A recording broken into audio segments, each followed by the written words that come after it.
मशवरा देता हूं हुकूमत को और वजीर कानून को मशवरा देता हूं कि ना फिरौन की हुकूमत सारी जिंदगी रही, ना नमरूद रहा, ना जाज बिन यूसुफ रहा, ना यजीद रहा। और यार दरबारी बन के हुक्मरानों की चापलूसी करते करते तुम यहां तक आ गए हो कि अब नबी पाक की इज्जत को हाथ डालना शुरू कर दिया है। और आप यकीन करें सियासी जमातों का इतना बुरा हाल है कि इनके लीडर के बारे में कोई बात करे तो पागल हो जाते हैं ये एहतजाज कर करके। और उसने डायरेक्ट कह दिया कि खत्म नबूवत का मसला ही कोई नहीं, जो दीन की बुनियाद है, किसी को परवाह नहीं। मुझे तो उन लोगों की फिक्र हो रही है जिन लोगों ने इन्हें वोट दिए हैं, वो अल्लाह को क्या जवाब देंगे। और ये अल्लाह माशाल्लाह सारी सियासी जमातें इस तरह की। और मेरा वजीर कानून साहब को भी मशवरा है कि जिंदगी बड़ी थोड़ी है, बड़ी थोड़ी। अल्लाह सबको माफ करता है, अपने रसूल के गद्दारों को माफ नहीं करता।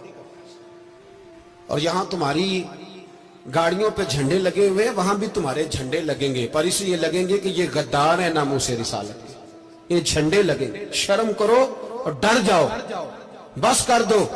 तुम्हारे मुंह में अब दांत पूरे नहीं रहे। कोई शुगर का मरीज है तो कोई ब्लड प्रेशर का, तो कोई हार्ट का, तो कोई कैंसर का। शर्म करो और अपनी कब्र की भी थोड़ी सी फिक्र करो।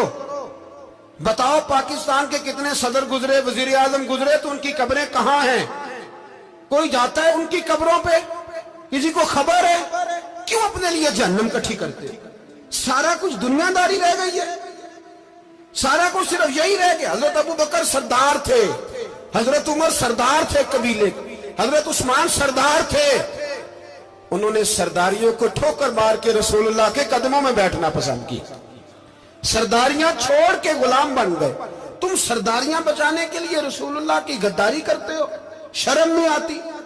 और कौम शिकवा है मुझे इन लोगों से जो मौलवी तो कह देते हैं तू सियासत नकार, और किसी सियासतदान को मना नहीं करते कि जब तुझे सूरत फातिहा भी नहीं आती तो तुझे किसने इजाजत दी है इतनी बड़ी बात। और मैंने पिछले से पिछले जुम्मे भी कहा था, फिर कहता हूं और आन दी रिकॉर्ड कहता हूं, मरज़ई कल भी काफिर थे, आज भी काफिर और कयामत तक। और जो उनके कुफर में शक करे वो भी, और पक्का बेईमान है, काफिर है। वो वजीर कानून हो या सूबाई हो या विफाकी हो, मन शक्का फी कुफर ही फकत कफर। जो मरज़ई के कुफर में शक करे वो भी काफिर है। हमारे रसूल आखिरी रसूल है।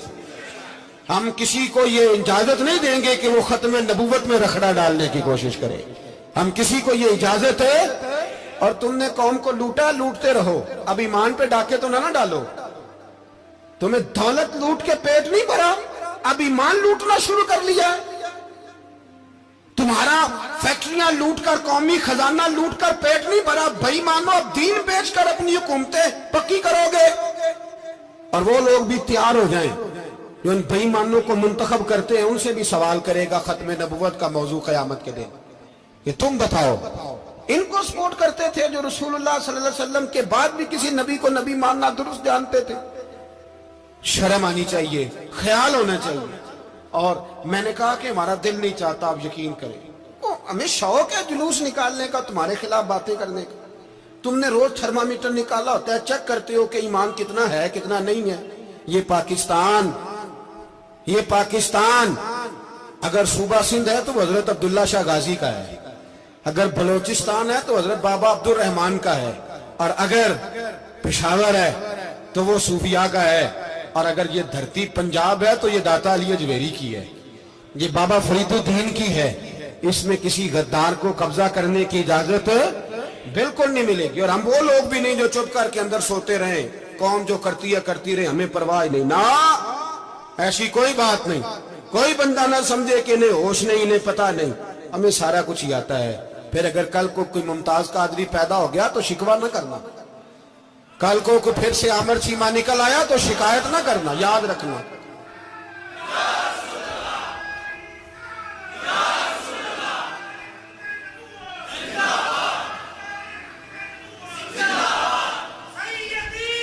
तो मेरे भाई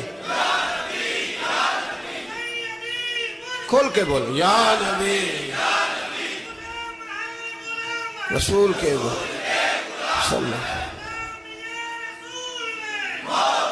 تو یہ مشورہ ہے.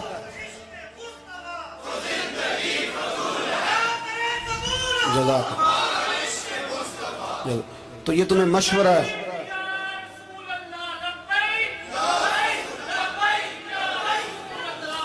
میری بات سنیں، یاد رکھیں، یہ لوگ بعد میں پچھتاتے ہیں، پھر مناظرے کراتے پھرتے ہیں اس نے صحیح کیا کہ غلط کیا، پھر انہیں ہوش آتی ہے بعد میں، پھر ان کے ہواری نکل کے میدانوں میں دلیلیں دیتے ہیں. اس لیے ہمارا مشورہ ہے انہیں کہ یہ اپنی حد میں رہیں، اور جو کام تمہارے ذمہ، میں نے کہا نا تم نے بڑا لوٹا، یہ قوم روز تمہیں موقع دیتی ہے لوٹنے کا، یہ موقع دیتی ہے، تو تم نے دولت لوٹ کے پیٹ نہیں بھرے، اب ایمان لوٹنے کے چکر میں آ گئے ہو. یاد رکھو، مسلمان گناہگار ہیں، غدار نہیں ہے. تمہیں دولت لوٹنے کا تو شاید موقع مل گیا ہے، پر ایمان لوٹنے کا موقع نہیں ملے گا. تو اس لیے اس کو لگام دو. اور ویسے بھی کتا جو پالتو ہوتا ہے نا، اس کو گھر کے اندر سنگلی سے باندھ کے رکھنا چاہیے. یہ تمہارے بوٹ چاٹتے ہیں، بھونکتے ہیں، تمہارے حق میں وزارتیں لیتے ہیں. ہم نے تو کوئی وزارت نہیں لی تم سے، اور نہ ہمیں شوق ہے. اس لیے کہ ممبری کیا کرنی ہے جس کو ممبر رسول عطا کر دیا جائے؟ اس نے کیا کرنی ہے یہ ممبریاں جس کو پکا ممبر رسول دے دیا جائے؟ تو اس لیے اس سے باہر آؤ. میں نے کہا بڑے بڑے نمرود، فرعون، قارون دفن ہے، تمہارا بھی نام تک نہیں ہوگا، بالکل نام نہیں ہوگا. اس لیے ہمارا مشورہ، اور آپ لوگ بھی آئیں نا یہ اگلے سال، تو ان کو کھڑا کر کے پوچھ لینا اسلامی جمہوریہ پاکستان کا تم نے MPM میں نے بننا ہے، پہلا کلمہ ہی صحیح سنا دو. چلو خدا کا واسطہ یہی بتا دو کہ تمہیں نماز بھی ڈھب سے آتی ہے کہ نہیں. اور آپ کی موج ہے، آپ بٹھا لیتے ہیں سر پہ، کیا کریں، سمجھانے والے مفت گناہگار ہو گئے اور بہکانے والے سب تمہارے یار ہو گئے. اس لیے یہ چھیڑتے ہیں جان بوجھ کے. اور پھر جب کوئی ممتاز قادری علیہ رحمہ پیدا ہوتے ہیں، پھر انہیں دشواری ہوتی ہے، پھر ان کا جینا مشکل ہو جاتا ہے. یہ موقع دیتے ہیں، پتہ نہیں کس کے ایجنڈے پہ عمل کر رہے ہیں. میرا سوال یہ ہے، میں نے پچھلے جمعے پھر میرا سوال ہے کہ میں پوچھتا ہوں، اس آدمی کو ضرورت کیا ہے ختم نبوت پر بات کرنے؟ جب امت مسلمہ کے متفق کا فیصلہ ہے کہ مرزائی کافر، اسمبلی نے بل پاس کر دیا کہ